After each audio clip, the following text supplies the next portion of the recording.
ठीक है, इन सब चीज़ों को जरूर जो हमने बताया, आज ही से आपको संकल्प करना है कि हम ये नहीं करेंगे। ठीक, समझ रहे? जाइए बालाजी के समझ और उनसे कहिए आज से हम आपके चरणों को समर्पित करेंगे, कल से आप ठीक हो। बोलिए श्री बालाजी महाराज की। कहाँ से आए भैया? पहली बार आए? बोले बोलिए श्री संत बिहारी दास जी महाराज की, पूज्य सतगुरुदेव भगवान की। आए हो घर में समस्याएं बनती, तो आपके घर रहती नहीं, आप ही के घर रहती? कौन घर वाले ले नहीं गया?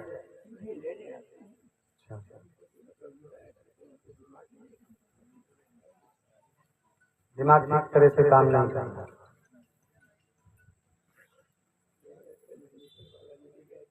मेहंदीपुर वाला कल्याण नहीं,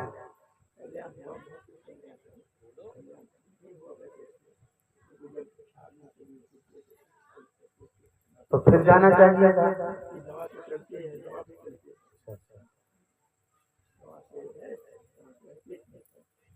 देखो मैं बताऊं आपको, वहाँ पर कोई बताने वाला नहीं होगा, लेकिन यहाँ हम बताते हैं। वहाँ तो धाम बाबा के दर्शन करिए, परिक्रमा करिए, लोगों का कल्याण होता। और सबसे पुराना यदि धाम कहा जाए तो वही था। देखो मानसिक दिक्कत है, ये कहो कि कोई नेगेटिव शक्ति या कोई किया करा, ऐसा नहीं है। मानसिक दिक्कत है, और ये दिक्कत जो है इसके लिए आपको ज्यादा समय लगाना पड़ेगा। ठीक होगी, हनुमान जी की कृपा रही, ऐसा नहीं है ठीक नहीं होगी। हनुमान जी तो सर्व रोगों को नाश करने वाले हैं, सर्व संकटों का नाश करने वाले हैं। इसके लिए आपको थोड़ा ज्यादा समय लगाना पड़ेगा। ये कहीं कि अब एक दो मंगलवार में सब कुछ ठीक हो जाए, तो ऐसा नहीं है। हनुमान जी की ज्योति जला देना है शाम शाम, तिल के तेल से ज्योति जलाइए। और यहाँ अगर हो जाए तो 1-2 दिन का समय दे करके धाम में रहिए। सुबह शाम आरती पूजा होती है, उसमें भाग लीजिए। और इनकी जो दिक्कत बनती है, इसके लिए आपको संकट मोचन जप का अनुष्ठान करवाना होगा। चाहे आप यहाँ करवाइए या घर घर। संकट मोचन अर्थात सर्व संकटों का नाश करने वाला जाप जो हनुमान जी का स्मरण होता है, तो जल्दी आराम मिलेगा। ठीक है, यहाँ से जो भभूति दी जा रही है उसको लगाइए। इनको सुबह सुबह सामने जब ज्योति जलाएं तो बिठाएं।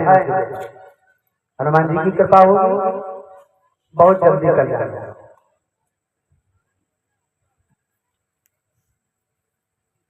बोलिए श्री संकट मोचन बजरंग धाम की, श्री बालाजी महाराज की।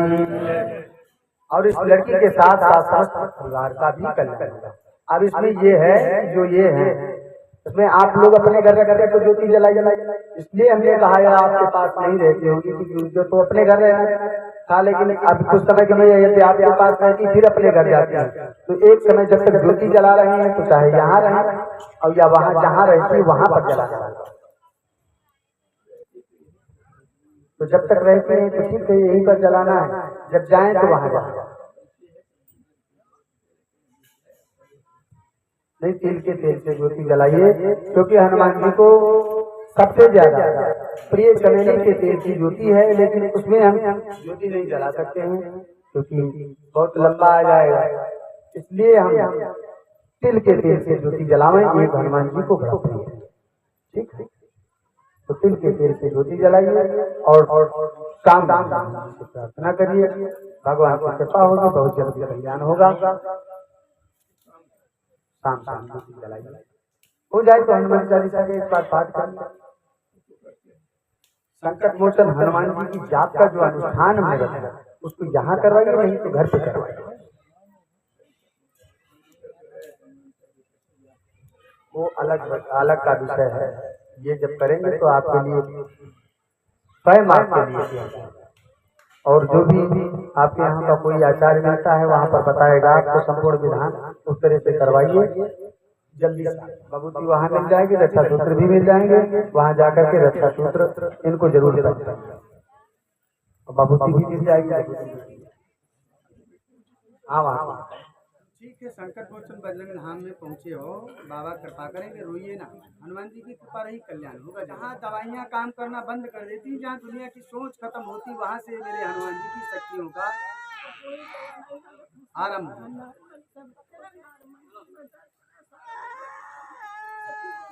सालों साल दवाइयाँ चलती रहती, आपको यहाँ की ज्योति जलाना है और ज्योति जलाइए, और जो भभूति दी जाती है उसको ले जाकर थोड़ा घर में छोड़िए। काल भैरव जी के जप के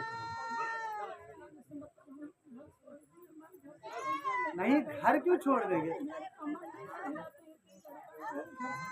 देखो घर नहीं छोड़ा है आप, फिर वही वाली बात है कि आपको घर छोड़ना ही था, तो फिर यहाँ क्यों?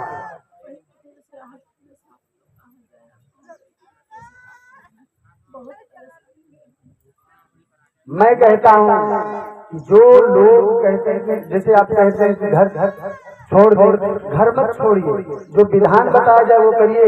हनुमान जी की कृपा रही, बहुत जल्दी कल्याण होगा। उसी धरती पर, उसी घर में रह करके जब आप सकुशल रहे, फिर आकर के धाम में कहें सब लोगों से कि हमारा कल्याण होगा, तब मानिए कि धाम में शक्तियाँ। देखो तांत्रिक बंधन है जिसके चलते समस्त परिवार में कला पीड़ा पड़ी रहती है, आए दिन दवाइयाँ चलती रहती हैं, आर्थिक और मस्तिष्क जो है लड़के का सही नहीं रहता, भागता इधर उधर कहीं जाता नहीं, घर में ही रहता है। तो उसके लिए आप यहाँ से रक्षा सूत्र ले जाइए, धारण करिए, सुबह प्रतिदिन भभूति लगाइए और शाम में जब ज्योति जलाओ तो उस जगह पर उसको हो जाए तो थोड़ा बैठाइए।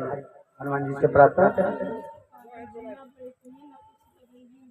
आप लगा सकते हैं। देखो आप प्रयास करेंगे तो लगा सकते हैं। आप इतना करिए जो हम बता रहे हैं, जाइए भभूति को लगा सकते हैं और भभूति खिला भी सकते हैं। आता तो होगा, चाय पीता होगा, भोजन करता है तो कुछ तो खाते ही है, उसके माध्यम से आप भभूति को डाल सकते हैं, दे सकते हैं। हनुमान जी की कृपा रही, बहुत जल्दी आराम मिलेगा। और इसके लिए आप घबराइए ना, घर में छोड़िए, लेकिन काल भैरव जी का एक जप होता है, उसे आप करिए। समस्त शत्रुओं का संहारक होता है वो जाप, समस्त बाधाओं से मुक्ति दिलाने के लिए काल भैरव जी की जप को आप करवाइए। चाहे आप घर पे करवा सकते हैं या यहाँ रहकर भी करवा सकते हैं। आचार्य को बुला करके वैदिक विधान से आप जप का अनुष्ठान करवाइए। घर में अपने यदि कोई विधान में कमियां रहती हैं तो हम लोग और यहाँ पर भी करवा सकते हैं। देखिए यहाँ अब जो भी आपको जानकारी लेना है, कौन सा जप करवाना है और क्या होगा, तो उसके लिए आचार्य जी बैठे हैं। यहाँ से जाने पर अब देखिए इन सब चीजों को उन्हीं से बात करिए तो बता देंगे कैसे क्या हो सकता है। लेकिन उसी घर में रहिए, आप भागिए ना। उसी घर में जब आपका कल्याण हो, उसी घर में आपको कोई दिक्कत न पड़े, तो मानिए कि वाकई कहीं पृथ्वी पर शक्तियाँ आज भी हमारे बीच विचरण करती हैं। अब भाग जाए आप घर छोड़ करके, आप परेशान न होइए, कहाँ गए हैं, क्या कर रहे हैं, कितने दिन से दवाई कर रहे हैं, नहीं ठीक हो रहे हैं, लेकिन बजरंग धाम में तो आज ही आप पहुंचे। तो श्री संकट मोचन बजरंग धाम में आज पहुंचे हैं। बाबा से अपनी प्रार्थना करिए, बाबा की कृपा रही, आपका कल्याण जरूर होगा। बोलिए श्री संकट मोचन बजरंग धाम की, श्री बालाजी महाराज की।